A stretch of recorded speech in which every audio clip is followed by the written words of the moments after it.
Learn Persian with chai and conversation. Khayyam's rendee deedam with Alan Eyre.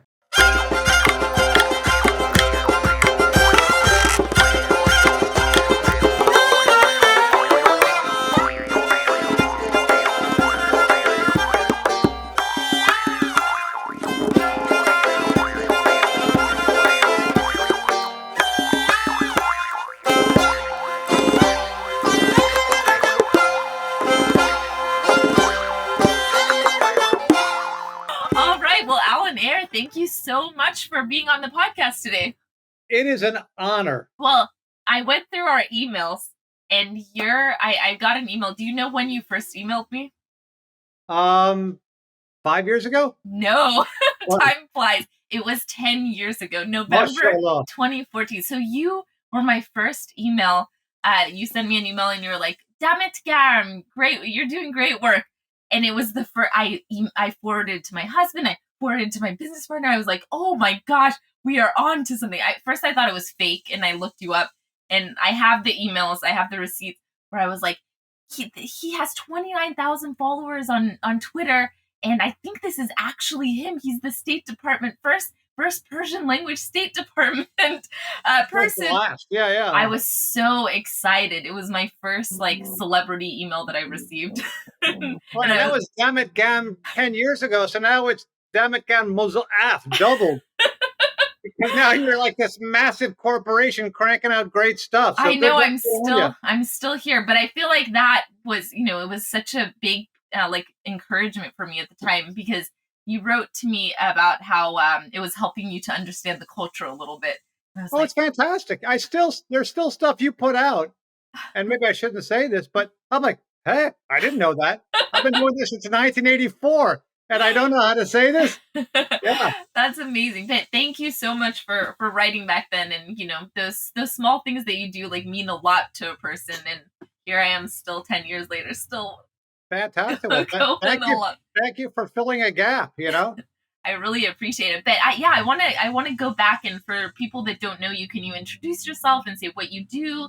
So let's start there. Okay. My name is Alan Eyre. What I do now is not much. I recently retired, but for most of my career, I was a government worker. Most of that time was with the State Department.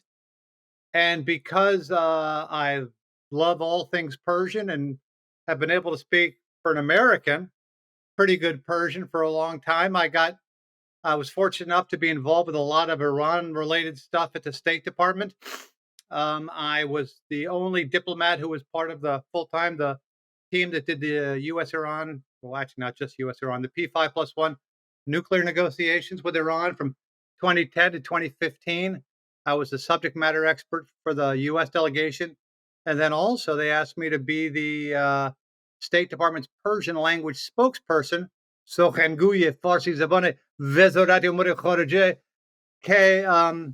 Responsible for explaining U.S. positions and policies to Iranian audiences. Now, for a couple of years, that just meant talking to expatriate Iranian media like BBC Persian or Voice of America or Radio Farda.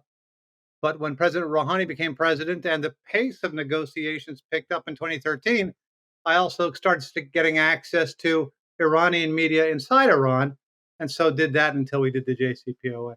Wow, so very formative years in Iran-America relations. Yeah, it was different. Yeah. So what was your interest in the Persian language? When did it start? When did you start learning Persian? Yeah, it's funny because I was again, I'll be saying because you're such a good interviewer, I'll be confessing all these things I really shouldn't confess. Hopefully you're not recording this. We're recording. You're on record. I know. I was a college student and I was studying English literature and English poetry.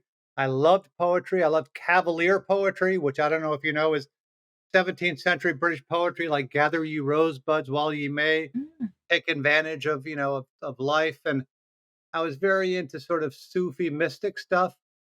And I decided to try and learn Persian just because, reading translations of poems translations of poems aren't the same poem translated. They're different poems. Like if you read Fitzgerald's translations of Khayyam, they're beautiful, but they're not the original, right? Right. So I just sort of, I decided to give it a shot. At that point, was living in Los Angeles or Tehrangeles. This is back in the 80s. And I don't know why, but almost from the moment I started learning Persian, it just viscerally bothered me that there were words I didn't know and, Wow. there were phrases I didn't know. I wanted to be fluent immediately. So Wow. that just sort of fueled this desire just to learn Persian. Language is sort of like an organ of perception, and I like the way the world looked through Persian. So when I got to State Department much later, I was already pretty good at Persian. So Okay. it was, it's like, what do they say? Man plans and God laughs. It's like I did sort of it happen. So it was by way of poetry. Yeah, poetry and literature. Yeah, poetry. I love poetry. I still do. Amazing. So do you remember your first was it through Fitzgerald, or what was your first exposure to Iranian poetry? Yeah, I would read the translations of Khayyam and Molana, Rumi. Um, Pretty much those. A lot of the mystical stuff. Because again, who isn't sort of mystical in their college years? Right. So it wasn't like I was a motivated student studying finance and wanting to get a job on Wall Street. I was just sort of, hanging out but I loved reading and I loved poetry and I loved literature. So, like for example, I also loved and still do Walt Whitman, Right. who to my mind has to be Persian because Leaves of Grass is like a Persian poem. It's like this Right. it's different in a way, but that same sensibility, or at least so yeah. Yeah. Are you a fan of Sohrab Sepehri? Okay. I say I'm an Iran doost, but I'm not an Iran shanos. I love Okay. Iran, but I'm not an expert. I didn't go to graduate school or, study, but I've read some of his poems, but mostly the ones I've read most are, Hafez, Saadi, Khayyam, Rumi. I tried Ferdowsi, but boy, it's got a lot of words. I just have no idea what they are. Whereas, with a lot those other poets I mentioned, you know all the words and sort of plumbing the depths of the poem is hard. But with Ferdowsi, just the entry into the surface of the poem is tough because I don't know a lot of these words because they're pure Persian. Right.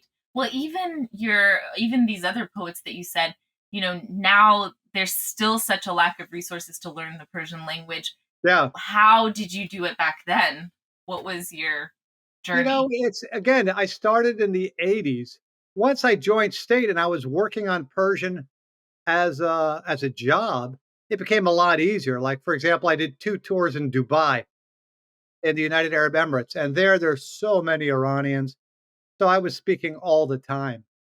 A lot of what I did before then, I did a lot of reading because you don't need obviously someone else to read.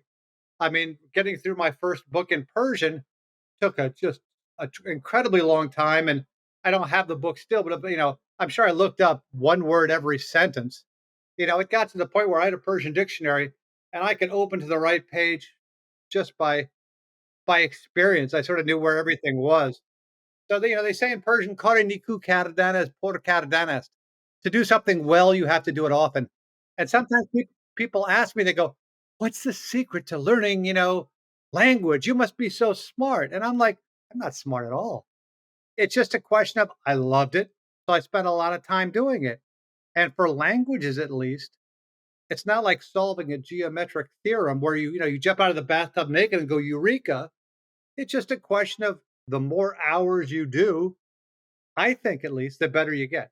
Right. And do you have a lot of Iranians around you now that you practice with and speak with, or No, yeah, it's a shame. Since around 2016, my last job working Iran for the State Department ended when the nuclear negotiations ended, or about a year later, 2016. And then I, did other stuff for the State Department until 2023. Then I retired. Um, I have some friends, but and my Persian is probably at about 80% of what it was. But now I really don't, spend a lot of time talking every day. Or again, when I was working for the State Department, I spent hours every day reading Iranian media, reading the news accounts or watching, video. I talked to someone the other day actually in Persian. I went and had tea with someone and spoke in Persian for about 2 hours. and I could do it. It was fine. It was, it was intelligible and everything, but it wasn't, I was off a little bit off my game. Yeah, no, it's definitely something you have to keep practicing or else you lose it for sure. But also, I tell you, like, again, when I started in the mid '80s, because I graduated college in '81, so around '82, '84. Again, this is old man talk. There was no internet, right? I couldn't download stuff. There were a couple of bookstores you could go to and buy Persian books. And in Los Angeles, there were a lot of Iranians you could talk to. But it's so much easier now to learn Persian, Absolutely. thanks to you and others, and it's just Yeah, it's just a question of will. It's not a question of capability. absolutely. But when I first started this program, I've been working on it slowly. I told you I'm an architect, and so that was my day job. And slowly worked on this program. I always thought when I started, podcasts were first just coming out, YouTube, all this stuff. I always thought, okay, some big corporation is going to come along pretty soon, and I'll be like, irrelevant. They'll like do the job. I was just trying to fill a gap. But every year I just keep going, and I'm like, where is everyone? Like, Looking what's over your going on? shoulder. Yeah, and it just hasn't. So, what do you think it is about Persian that why is there such a lack of resources? Well, a lot of it is the fact, again, at least from the government point of view, we don't have relations with them. For example, in the State Department, diplomats are as ambitious as everyone else, right? You want to learn a language partly to advance your career. If you speak Persian in the State Department, you can get posted in Tajikistan, and that's it. I mean, there's positions for Persian language speakers to follow Iran outside of Iran, but I can remember even back in the 1980s, there was a teacher very famous at UCLA called Nikki Keddie. She's written a lot of good books on Iran. And someone told me she was telling her students that, go study Turkish because, where are you going to do field work if you study Persian? Like I'm good friends with a retired American diplomat, John Limbert, right? John Limbert was what we called one of the Iranosaurs. He was a US diplomat who was actually based in Iran. He was one of the hostages also. But before that, he had been in the Peace Corps in Iran. He studied Iran and Persian literature under Richard Fry at Harvard, who was a legend. He has a doctorate. He's in Persian studies. So this guy's a real adib. He's the real deal. But they all left the State Department eventually. And so now there are people like me were left who are, yeah, I was really good in Persian, but I've never been to Iran, Right, not once, right. So you still have not been to Iran. never, Wow. never. So then how did you like when you were doing this negotiations? I mean, there's so many cultural aspects to that, like just Iranians and Americans speak so differently. So was that Yeah, a big barrier in terms of like the Taruf stuff and all that? Did that come up a I mean, lot? it helps, but I mean, first of all, I mean, the beginning of the negotiations, the Iranian side, none of them spoke English fluently enough to talk with us in English, but that didn't matter because we weren't talking bilaterally anyway. This is before Rouhani, when Ahmadinejad was president. Right. Um, and then when Rouhani became president, he picked Mohammad Javad Zarif as his foreign minister, and there were two deputy foreign ministers who spoke English, and they speak English better than I do. You know, Right. so there was no need for translation. Interesting. Starting around 2013. And in terms of the cultural stuff, yeah, that helps. But the discord between Iran and the United States over the decades is not due to cultural misunderstanding. It's due to real strategic differences. So the cultural stuff helps, and knowledge of Iran helps, and Iranian history helps. But in and of itself, that's not. I mean, it's almost like a necessary but not sufficient condition. It's very good, obviously, to have people when you're dealing with Iran who know about Iran. Expertise is all is a good thing, but that doesn't deny the fact that there are, at least in terms of our bilateral relations with Iran, there are substantive strategic differences that have to be worked on. Right. Right. Well, so I've invited you here to talk about Persian poetry because you've always been a big proponent of Iranian poetry, and I've you recite. I've seen recitations of yours, and and favorite poems that you have. So for years we've been talking about doing this and talking about a little bit of your favorite poems. So we have a series on our poetry series. So I started this series a few years ago after I was kind of burned out on teaching grammar and vocabulary. I was like, we could just learn the language through poetry. So what I do in these lessons is I go over poems, and this, like, poems or Persian poems are very interesting in that poems that were written hundreds of years ago use the exact same language that we use now. I don't know if it was the same. What was the poetry that we were talking about? The British poetry? Oh yeah, Cavalier poetry. Yeah, No, is it's it the different. same It's there? different. Well, look at Chaucer. Totally different. No one speaks Oh like yeah, that. exactly, Or exactly. Shakespeare. Right, right. Yeah. Shakespeare is, it's like evolved a lot. Verily, I doth say unto thee. It's like, no. Right, exactly. But then Yeah. Persian poetry, a lot of these sentences we could just use right out of the gate. So it's pretty interesting. So then we have this series called Shabish where we just take a few lines from poems. I told you to choose 4 lines of any poet that you want, and you chose Khayyam. Yep. So should we get right into it? And this is actually very interesting. Like you said, it's so hard to translate a lot of these words, and you really need to learn them in the original language. And the very first word of this poem, you sent me a 6-page long article, which I read, which was very interesting. And it's funny, the long poem that we're doing right now is by Hafez, and it has rend very prominently featured. It's Eber Don Makon. So do not fault the rens. And we also, we recorded this a couple weeks ago. We also had a fun time trying to translate rend. So I asked you to find a translation. So I'm going to ask you to read the Persian, and I'll read the translation line by line. And I'm going to read the translation that you sent, even though it is very lacking, and then we'll go through and we'll translate it ourselves. Sounds good. And when you asked me to do this, I've been carrying this book around for a long, long time. And because Iranians have this incredible memory. Right. Like I remember once 20 years ago, the Iranian says to me, "You want to hear a poem?" I'm like, "Yeah, sure." And I just thought it would be 3 or 4 lines. And half an hour later, this guy's still poem. I'm like, "Oh my God, I'm dying here."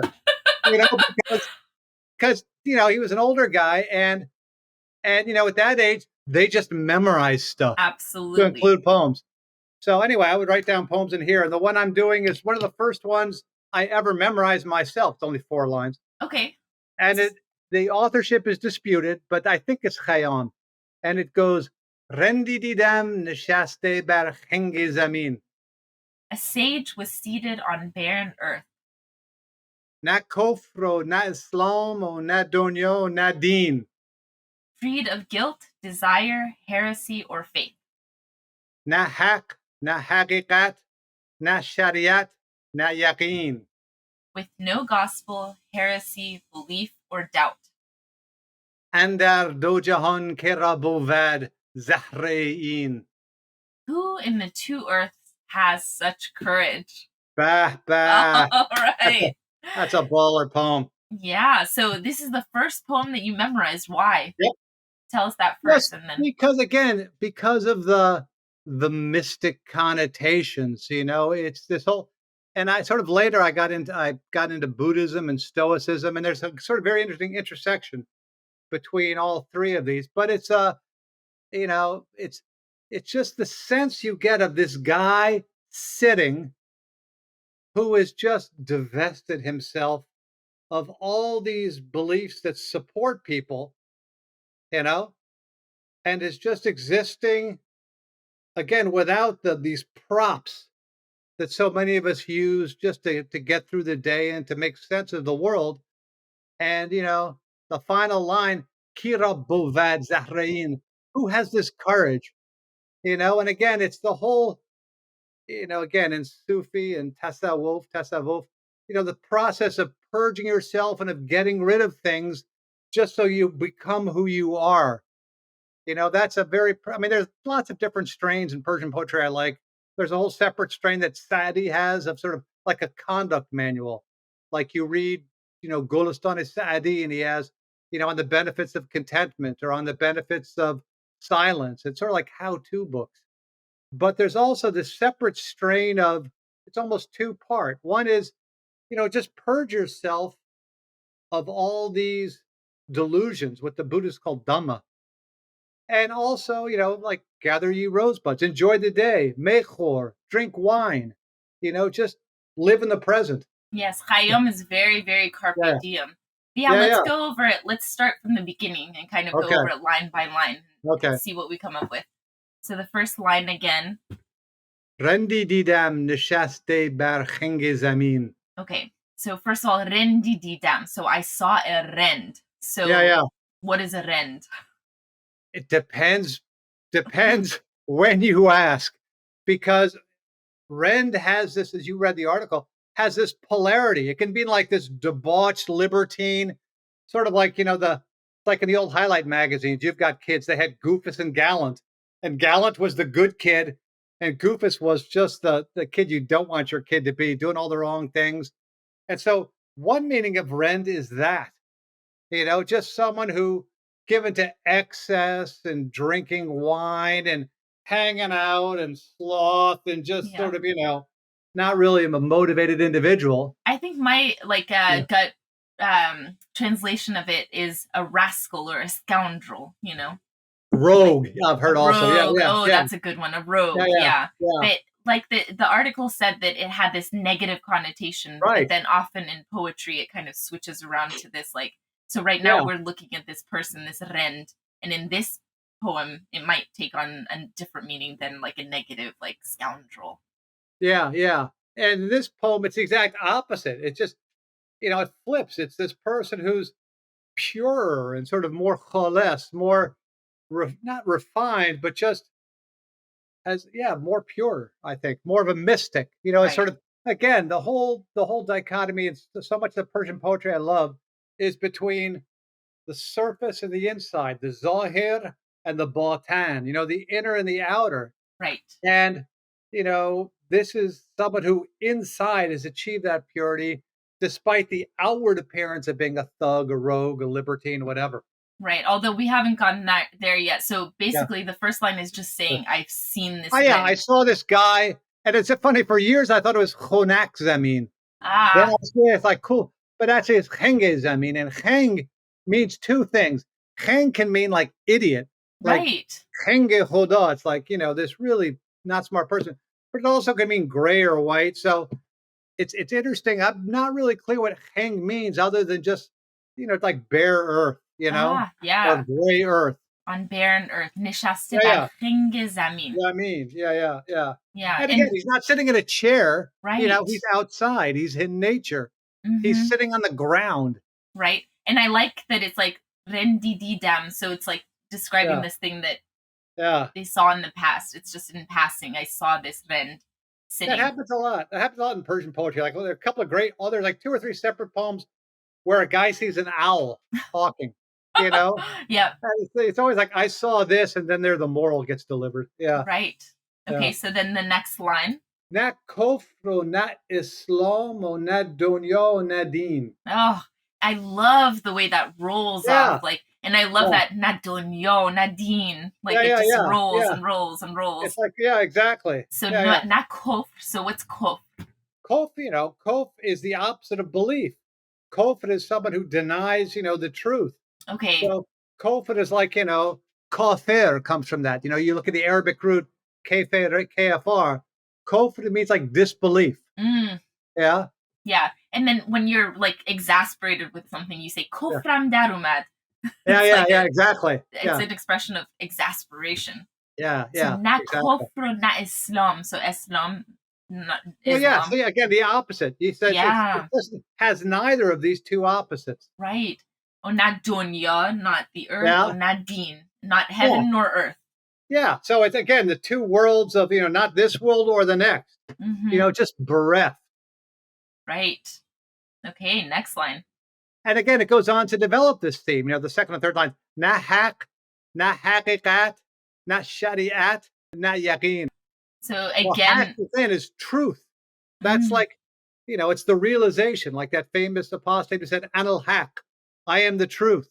mm-hmm, Yeah, so that haq, na haqiqat, same sort of thing, like the reality, right? mm-hmm. Na shari'at, which is the sharia. which is sort of the body of knowledge that comes with Islam. At least that's my understanding. Right. And here's the one I like the best: na yaqeen, no certainty. Yeah, that's right. Yeah, yeah. It's like wow. Yeah. Well, yeah, just divest of all those things. Wow.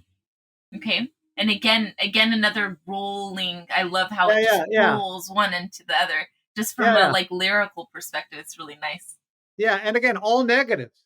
Yeah. You know, Yeah. it's because it's so many of these sort of religions or ways of seeing things. You can only describe it by what it's not. Right. Right. So, and then the fourth line, in case you didn't figure it out, tells you, "Andar dojahan kera bovad zahrein." And again, because I'm not an adib, I don't know why it's bovad. I think that's must be this some sort of subjunctive in classical Persian of the verb to be. Mm-hmm. You would know better than I would, but you see bovad a lot in Persian poetry. Right. For a way of saying to be. Right. So in the two worlds, who has this courage? Right. Which So again is sort of shows perception and how you look at things can be an act of courage. It takes courage to divest yourself of all these things that make sense of the world to you. what's the word zahre mean? Zahre is courage. Courage. Okay. It has lots of different meanings, but in this it's like courage, like jur'at. Mm-hmm. And what is the dojahan? Is it like heaven and earth? Is that I what is the think so. two? Again, that must be a Dojahan. specific cosmology relating to beliefs back then, because I see Dojahan a lot. I'm assuming it's this world and the next. But it would be interesting if of your many followers, one who's a real adib, Yeah. can tell us that. And again, that shows you that the nice thing I like about Persian poetry is that you don't have to be like Abdul Karim Soroush, an expert in Right. to get benefit. Now here I am, a guy from the West, raised, baby boom. And even though my Persian is not fantastic, I get stuff out of this poem. And that's what good poetry does. Right. Poetry is like you get something at every level, and the deeper you go, the more you get. Right. Especially Exactly. Persian poetry. Yes, and I think that it's one of those poems that I can see in different life situations. It suddenly just like hits you, and you can Yeah, yeah, understand it. And yeah, yeah. all that's happened in the poem, I love that the only action is that he's seen a guy sitting on the ground. I know. I don't think we can make a movie of this poem. Yeah, I'm Yeah. not bidding on the film rights to this poem. Guy on the ground. Yeah, but I do love it. I love the rhyme and the rhythm, and I love this imagery that it gives. And Khayyam was great. These rubaiyats, these 4 lines. He has lots of these, and each one, it's like all wheat, no chaff. I mean, it's like the sonnet form in English poetry, where just the constraints that are put upon you to write it force you to really have just load every line with precision and depth and meaning. Right, right. And yeah, what we do in these lessons, so I'll go over this, I'll have a second lesson where I'll go over this line by line, word by word, and teach kind of how to use these in present conversation. And again, it opens it up a lot to like more interpretation or people to bring their own experiences into these words. And again, like when we read this translation here, it's just so flat versus there's so much discussion we can have about each of these words in the Persian, which I And I'm love. sure when this airs, I'll get emails or something saying, "You idiot, Alan! You've totally overlooked this, and this." That's great. Yeah. Yeah, it'll be nice. We welcome those. And yeah, we ask the students to actually memorize these and recite it for us as well. So we get a lot of videos like that. But I like, I feel like when you do memorize these poems, it does take on a different meaning as well because it's kind of like Yo-Yo Ma playing his cello. He says that he learned these pieces decades ago, and as he changes, like the piece changes, and Exactly. it just like Exactly. gets in his bones. And I feel that very much about these poems as well. Oh yeah.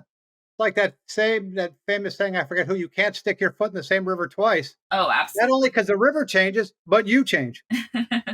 So yeah, you visit the same poem years later, and yeah, it's a different poem because you're a different you. Does Persian poetry come up for you in your like day-to-day life now?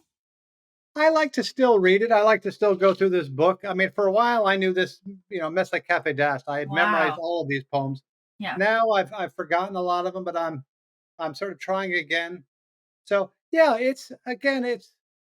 there was a practice in the old days of just rereading. You know, Yes. back before the publication explosion, the information explosion, people didn't Yeah. have that many books, Right. and so you reread books. Right. You had a couple of books that were classics, and you reread them. Yeah. And it's the same with poetry. You're not reading a poetry to find out who did it. Mister Green in the library with a knife. You know, it's because it has something. And as I said, that's what's so great about poetry is that all the detritus is stripped away, and it's nothing but meaning. You know, Yeah. so yeah, I often pick up this book, or I have lots of Persian poetry books. I also cheat. I have a lot of Persian poetry books where the English is also there. You Yeah. know, Yeah. or Yeah. like what I'll do is these days with Google or YouTube, I love listening to it to hear someone with a better accent than mine read it. So yeah, it's Persian, especially Persian poetry, is it's a gift that keeps on giving. You can keep coming back to it and keep deriving pleasure from it. Wonderful. Well, thank you so much for sharing this one with us. I'm going to link to that article that you sent about the rend, because I think that's very Okay, important and it's applicable to a lot that we've learned. And then we'll have another episode where we go over each of these word by word. And maybe you and I can get together again and do another one of these from your book. that would be wonderful. I thank you for giving me the opportunity, and again, massive kudos to you for doing such an essential service to the Persian community and to the community of those people who want to learn Persian. Same with you. Thank you for everything that you've done for the Iranian community and your Sure, words of encouragement from 10 years ago. It meant so much. All right. excellent.